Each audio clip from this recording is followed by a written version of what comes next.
Here is how you can get a home for literally $70,000. That's not a joke. And then rent it for $1,500. I'm Joseph Kateri. I'm a licensed realtor in the state of Virginia, and I'm also a Section 8 investor. I also have a mentorship program where I help people invest in Section 8, link in bio. But this is completely real. This is not a joke. So for those that don't know, especially those in like California, New York, in the Midwest, I'm talking like Ohio, Michigan, Alabama, Louisiana, those states in the Midwest, they have super, super cheap homes, right? Like Cleveland, Detroit, Birmingham, homes that are under 100K and they're pretty much turnkey. You can go on Zillow and look for yourself. I'm not joking about that.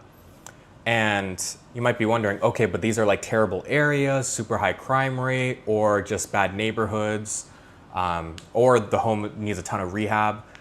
No, that's just not true. The homes that are in super, super bad areas, they're actually just usually on auction instead, usually being sold for dollar homes. These homes are livable, the neighborhoods are C tier for sure, right? But the D tier ones, I have really good realtor connections, so we stay away from all D tier neighborhoods, D tier streets, we don't invest there, right? We go for the C tier, which is basically working class neighborhoods.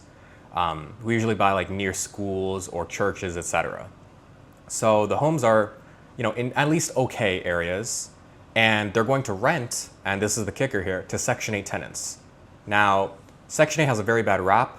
I think that just from my experience with, again, hundreds of investors, Section 8 tenants are usually better than regular tenants because they don't want to lose their voucher that they waited 2 years to get, so they're going to abide by the lease.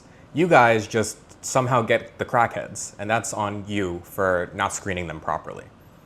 But you'll rent them to Section 8 specifically because the government pays the rent, not the tenant. The tenant pretty much pays zero, sometimes like $100, usually zero. So the tenant will end up getting a free rent. You get higher, usually 20% above market rent on these homes, which is why I said $1,400, even though on free market it could rent for $1,000. And the government's paying for it, and it's direct deposit. So it's really a win for everybody. I guess you're kind of stiffing the government, but who cares? So if you are interested in learning more about this, click the link in my bio. I have a mentorship program and also just tons of free resources on my YouTube. So as always, I am Joseph Kateri.